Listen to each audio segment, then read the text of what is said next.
दोस्तों, स्वागत है आपका मेरे YouTube चैनल इंग्लिश बाबू पर। और आज मैं फिर हाजिर हूँ आपके साथ एक नई स्टोरी लेकर। और दोस्तों, आज जो स्टोरी मैं आपके लिए लेकर आया हूँ ये एक शॉर्ट मॉरल स्टोरी है। बहुत ही प्यारी, मज़ेदार, अच्छी कहानी है। कहानी सुनने में आपको मज़ा आएगा। उसके अलावा दोस्तों, आज की इस कहानी में आपको कुछ नए इंग्लिश के वर्ड मीनिंग सीखने को मिलेंगे, उनकी करेक्ट प्रोनाउंसिएशन के बारे में पता चलेगा। और हमेशा की तरह जो इसका ग्रामर का पार्ट है उसे बिल्कुल डिटेल में कवर करेंगे, तो एक एक स्ट्रक्चर को आप बड़ी आसानी से सीख पाएंगे। तो चलिए दोस्तों, आज की इस कहानी को हम शुरू करते हैं। और सबसे पहले कहानी का टाइटल देखते हैं। कहानी का टाइटल है the would cutter and the eagle. क्या मतलब हुआ दोस्तों? वुड कटर का मतलब होता है लकड़ी काटने वाला, जिसको लक्कड़हारा भी कहा जाता है। और ईगल का मतलब होता है चील। लक्कड़हारा और चील। तो दोस्तों, ये आज की इस कहानी का टाइटल है, शीर्षक है। और अब मैं इसे पढ़ना शुरू करता हूँ। आपसे रिक्वेस्ट है आप इस कहानी को बिल्कुल ध्यान से सुने। और यदि आज की कहानी में आपको कोई नया वर्ड या फिर नया स्ट्रक्चर मिले तो आप इसे नोट करें। और यदि कहानी अच्छी लगे तो लाइक भी ज़रूर करें। तो चलिए इसको शुरू करते हैं।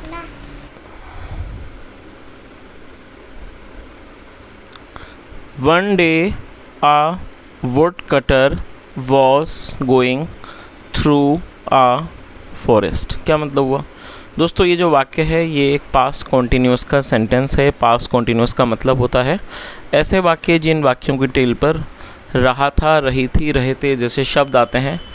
ऐसे वाक्यों में वॉज या फिर वर्ब का इस्तेमाल हेल्पिंग वर्ब के रूप में किया जाता है। साथ में वर्ब की आईएनजी फॉर्म का यूज़ किया जाता है।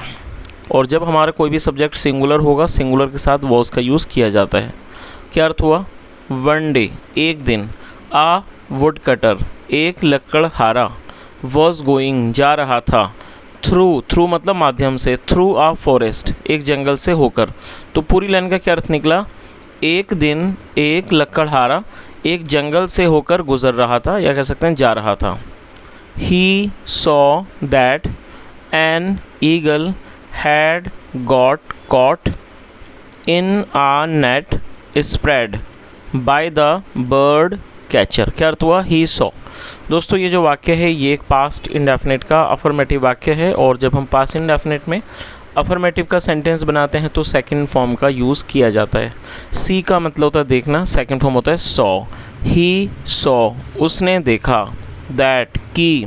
एन ईगल, एक चील। Had got caught. दोस्तों, ये जो वाक्य है ये पास्ट परफेक्ट है, जहाँ पे हैड के साथ थर्ड फॉर्म लगाई जाती है।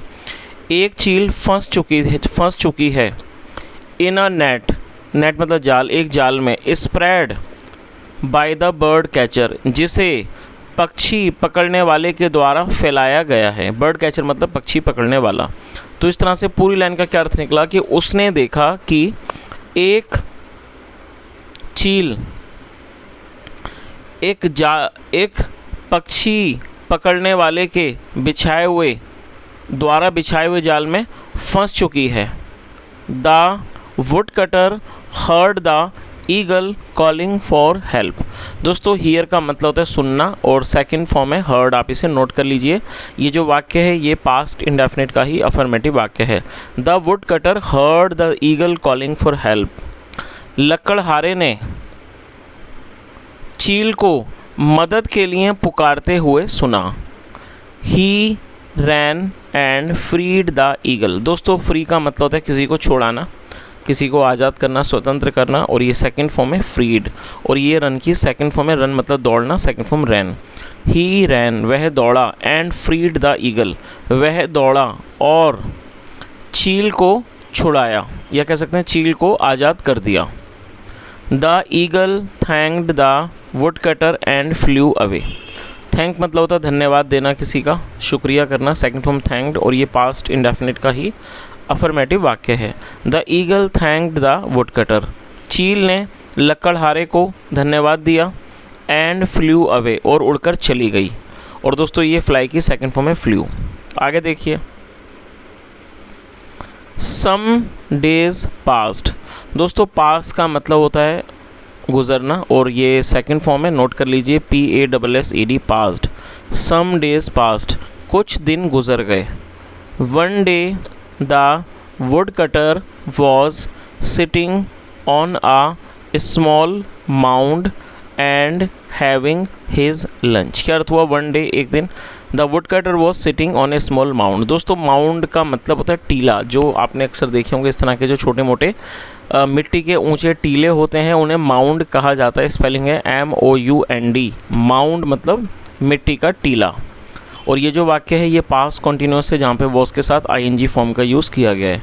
वन डे, एक दिन, द वुड कटर, लकड़हारा, वॉज सिटिंग, बैठा हुआ था, ऑन ए स्मॉल माउंड, एक छोटे टीले पर, एंड हैविंग हिज लंच, और अपना लंच खा रहा था, या कह सकते हैं अपना जो लंच था वो कर रहा था। दोस्तों हैव का मतलब खाना होता है, ग्रहण करना, और ये ING फॉर्म है। तो क्या अर्थ हुआ? एक दिन लकड़हारा एक छोटे टीले पर बैठा हुआ था और लंच कर रहा था। Suddenly the same eagle came and swooped at his food.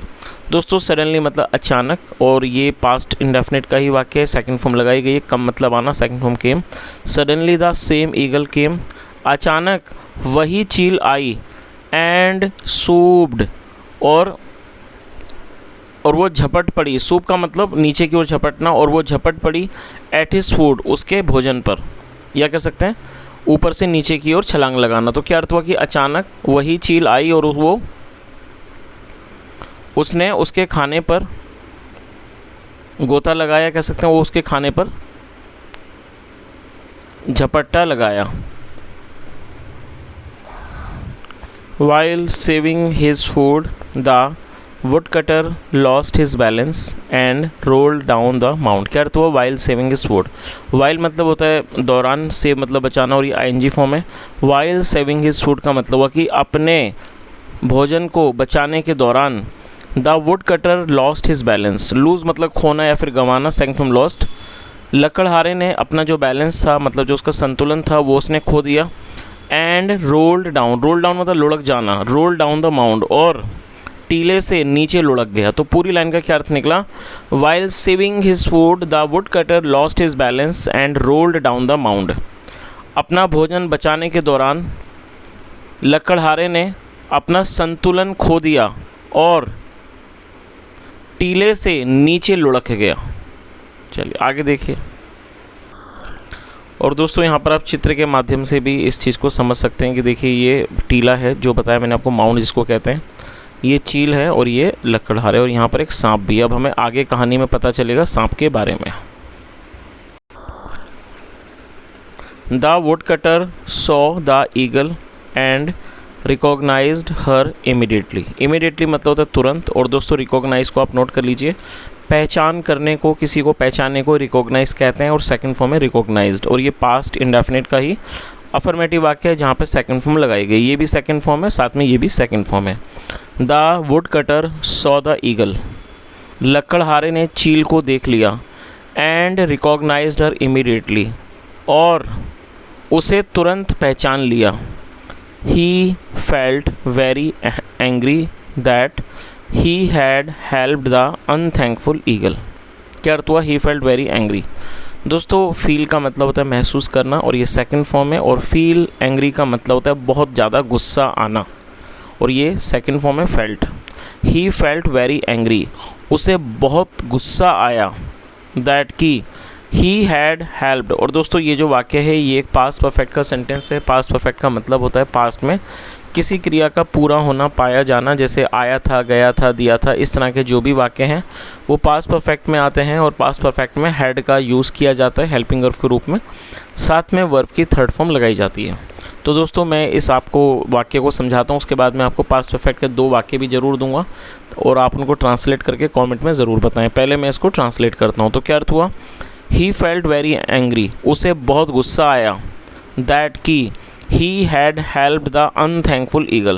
दोस्तों unthankful एडजेक्टिव है जिसका मतलब होता है एहसान फरामोश। तो क्या अर्थ हुआ कि उसे बहुत गुस्सा आया कि उसने एक एहसान फरामोश चील की मदद की थी।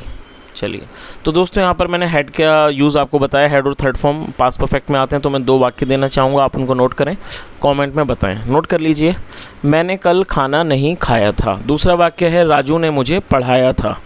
दोस्तों दोनों ही पास्ट परफेक्ट के वाक्य हैं जिसमें हेड के साथ थर्ड फॉर्म का यूज़ करना है। तो आप इनको बनाएं और कमेंट में बताएं। आगे देखिए, बट द ईगल सेड, लेकिन चील ने कहा, सर श्रीमान, a poisonous snake was behind you to bite you.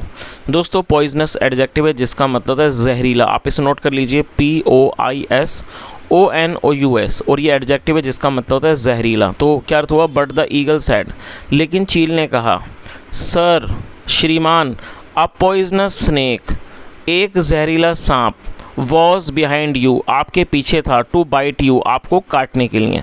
और बाइट का मतलब होता है काटना। तो उसने क्या कहा चील ने कि श्रीमान, आपके पीछे एक सांप था आपको काटने के लिए। आई सूप्ड ऑन योर फूड, मैंने आपके खाने पर झपट्टा मारा। टू सेव योर लाइफ, आपके जीवन बचाने के लिए। फ्रॉम द पॉइजनस स्नेक, जहरीले सांप से। तो उसने क्या कहा कि मैंने आपका जीवन जहरीले सांप से बचाने के लिए आपके खाने पर झपट्टा मारा। तो दोस्तों ये चील का तरीका था उस लकड़हारे की जान बचाने का, क्योंकि जब चील ने उस पर झपट्टा मारा तो वो जो व्यक्ति था वो अपने खाने को बचाने के दौरान उसने अपना संतुलन गंवा दिया और वो गिर गया, और गिरने के कारण ही वो सांप जहरीले सांप से बच गया। तो जो चील का ये तरीका था, जो चील थी असल में वो एहसान फरामोश नहीं थी, ये उसका तरीका था उसकी जान को बचाने का। आगे देखिए, I wanted to thank you in this way. दोस्तों वॉन्ट मतलब चाहना, और ये सेकंड फॉर्म है, और ये पास्ट इंडेफिनिट का ही अफर्मेटिव वाक्य है। और दोस्तों इस वाक्य को बनाने के लिए 2 वर्ब का इस्तेमाल किया गया है। तो आप इसके स्ट्रक्चर को ज़रूर नोट करें। जब आप कोई भी ऐसा सेंटेंस बनाते हैं जहां आप 2 वर्ब का प्रयोग करना चाहते हैं तो याद रखें, पहली वर्ब के बाद हमें टू का यूज़ करना होगा। टू के बाद अगली जो वर्ब है वो फर्स्ट फॉर्म आएगी। तो दोस्तों जो थैंक है ये भी एक वर्ब है, और ये वर्ब की फर्स्ट फॉर्म है। तो क्या अर्थ हुआ, तो रूल को याद रखें, जब आप कोई भी 2 वर्ब का वाक्य बनाएंगे तो पहली वर्ब के बाद आपको टू का यूज़ करना है कंजक्शन के रूप में, फिर आपको फर्स्ट फॉर्म लगानी है। इस तरह से 2 वर्ब का वाक्य बना पाएंगे। I wanted to thank you in this way, मैं इस तरीके से आपका धन्यवाद करना चाहती थी। चलिए दोस्तों, मैं यहाँ पर आपको 2 सेंटेंस देना चाहूँगा। दोनों ही वाक्य जो हैं वो मैं आपको 2 वर्ब के दूंगा, दोनों को आप ट्रांसलेट करें, कमेंट में बताएं। नोट कर लीजिए, मैं आपकी मदद करना चाहता था। दूसरा वाक्य है, मैं घड़ी नहीं खरीदना चाहता था। दोस्तों दोनों वाक्य पास्ट इंडेफिनिट के हैं, एक अफर्मेटिव एक नेगेटिव है, और दोनों ही वाक्यों में 2 वर्ब का यूज़ करना है। आप इनको ट्रांसलेट करें, कमेंट में बताएं। आगे देखिए, देन फिर the wood cutter turn back, फिर लकड़हारा वापस मुड़ा, एंड सॉ और देखा, द स्नेक सांप को देखा, सो इसलिए ही थैंक्ड द ईगल, इसने उसने चील का धन्यवाद किया, फॉर सेविंग हिज लाइफ, अपना जीवन बचाने के लिए। तो दोस्तों इस तरह से छोटी सी कहानी यहीं ख़त्म होती है, और मैं उम्मीद करता हूँ कहानी आपको अच्छी लगी होगी। यदि आपने आज कहानी के माध्यम से कुछ सीखा हो, आपने कोई भी नया वर्ड सीखा हो, या फिर ये वीडियो आपके लिए हेल्पफुल रही हो, तो आपसे रिक्वेस्ट है आप इस वीडियो को ज़रूर लाइक करें, अपने दोस्तों के साथ शेयर करें, चैनल को भी सब्सक्राइब करें यदि अभी तक आपने चैनल को सब्सक्राइब नहीं किया है। और यदि आप चैनल पर पहली बार आएँ तो जो भी आपका एक्सपीरियंस, जो भी आपका अनुभव रहा हो वो आप कमेंट में ज़रूर शेयर करें। यहाँ तक सुनने के लिए thank you so much. Have a nice day and bye.